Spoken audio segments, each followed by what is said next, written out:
Historia e Yunusit a.s. Profeti në barkun e peshkut. Errësira ishte e thellë, e ftohtë, e pafund.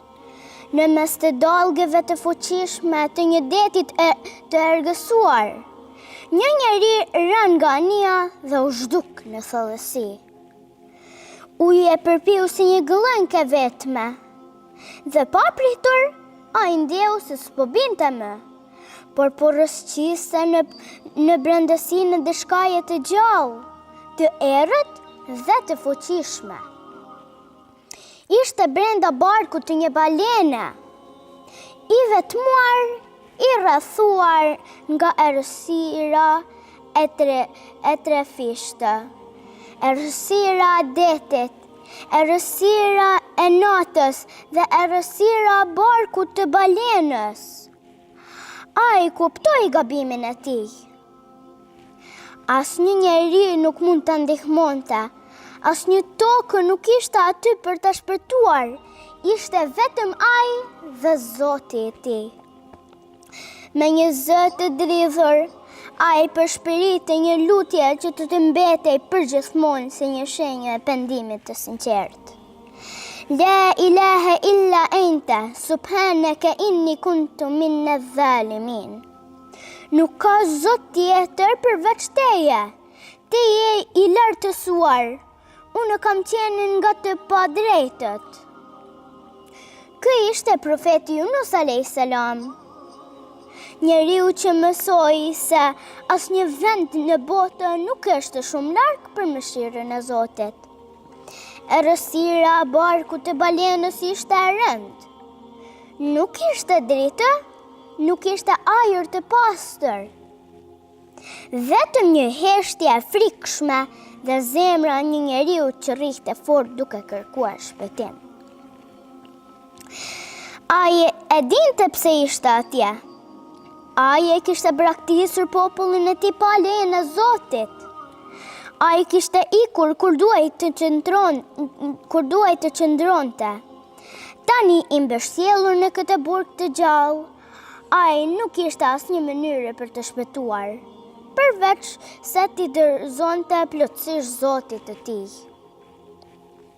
Me gjithë forcën e shpirtit të tij, ai përshpëriti: La ilaha illa anta, subhanaka inni kuntu minaz zalimin.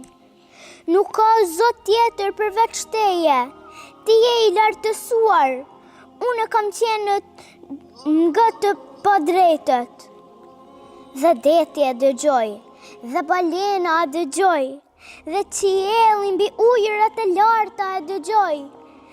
Allahu mbi 7 kat qiej e dëgjoi zërin e Yunusit a.s. Një hije e rëndë rëmbi qytetin e madh. Rrethë e zeza, të trasha dhe të frikshme. U mblodhën mbi ta si një perdene e errët, duke mbuluar çdo dritë. Era nisi të fryjë me forcë, duke lëkundur pemët dhe duke rrëzuar tendat e tregjeve. Toka nisi të dridhej, si të po përgatitej për diçka të tmerrshme. Njerëzit e ndjen frigën në zemrat e tyre. Ata u kujtuan për fjalët e profetit Yunus a.s., të cilët kishin refuzuar dhe përbuzur.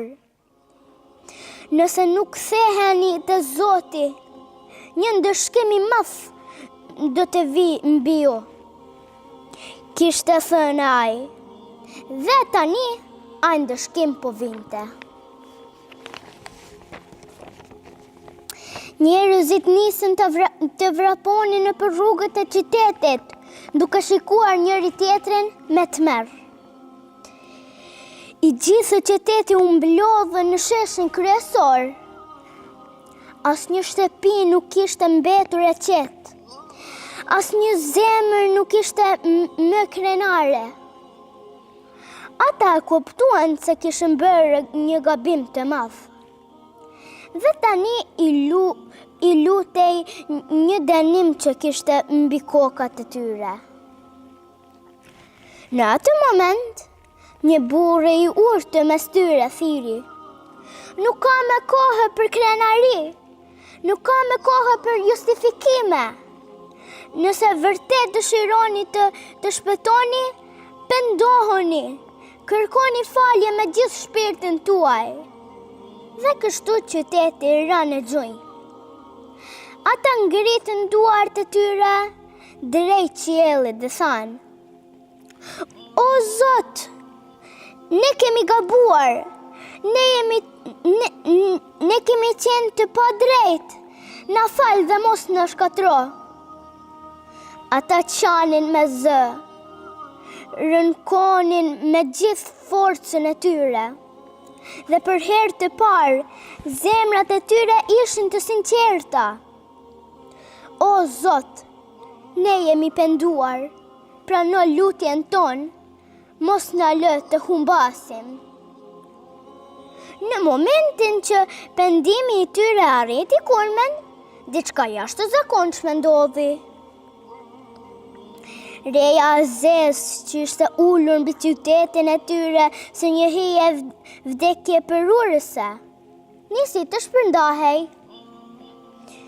Era fort që dukej sikur të shkatroj çdo shtëpi, pa pritur, pushoj.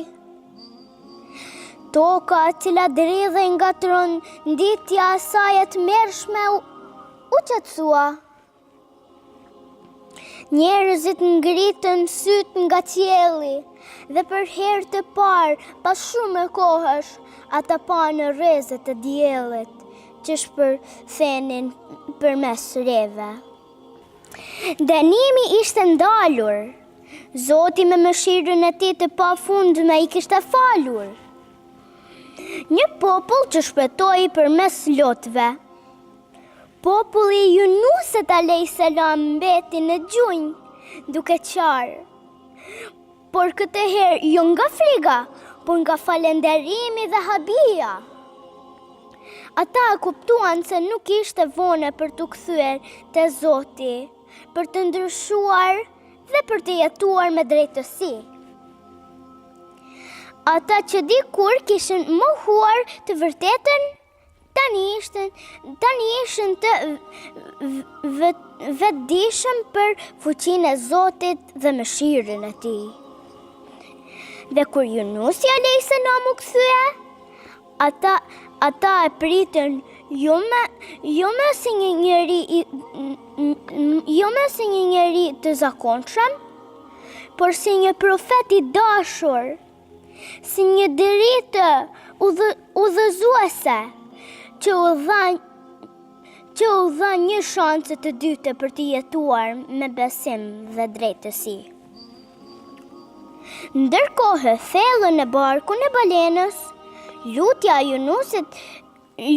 Yunusit kishte çfarë errësin dhe kishte shkuar drejt Zotit.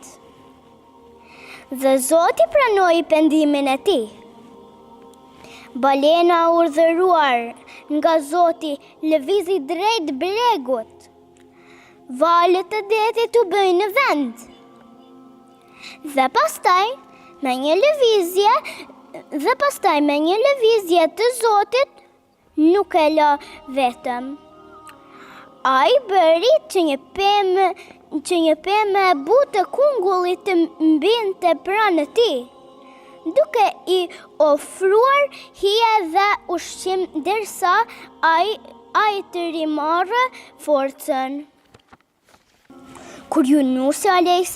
më në fund u ngrit, ai dinte se kishte një detyrë për të përmbushur. Ai u kthye te populli i tij dhe këtë herë ata nuk e refuzuan. Ata tashmë e kishin pranuar në të vërtetën dhe e prishin me zemrat e hapur. Dhe kështu për herë të parë në histori, një popull i tërë u shpëtuan nga ndëshkimi i Zotit, sepse ata u penduan me sinqeritet. Unë nga historia e Yunusit a.s. ka mësuar. Kur Yunusi mërzit vë larguan nga populli i tij, ai kuptoi që bëri një gabim. Kjo në mëson se edhe profetet e tjerë bëjnë gabime, por ajo gjë e rëndësishme është për të kërkuar më falje vetëm me mësoja prej gabimeve. Nga historia e Yunusit a.s. mësova duan të cilit të shpëtojnë nga 3 errësira. La ilahe illa ente, subhaneke inni kuntu mine dhalimin. Nuk ka të adhurueshëm më të drejtë përveç teje. Qofsh i lavdëruar. Më të vërtet, unë kam gabuar. As edhe thellësit e ditit nuk mund të mbajnë larg mëshirës së Allahut. Edhe nëse e thërren me sinqeritet, si Yunusi në barkun e balinës, mos urdhëro kurrë, sepse Zoti të nxjerrë pi balinave të vështirësive dhe të sjellën në dritën e shpresës dhe udhëzimit. Nëse ha vërtetësi në detyra dhe mësime, lutu Allahut sepse ai gjithmonë aty për të dhënë zgjedhje. Allahu i ndihma më e madhe kur kemi nevojë. Unë kam mësuar dhe një Kur'an. Allahu la ilaha illa huwal hayyul qayyum la ta'khudhuhu sinatun wa la nawm lahu ma fis samawati wa ma fil ard.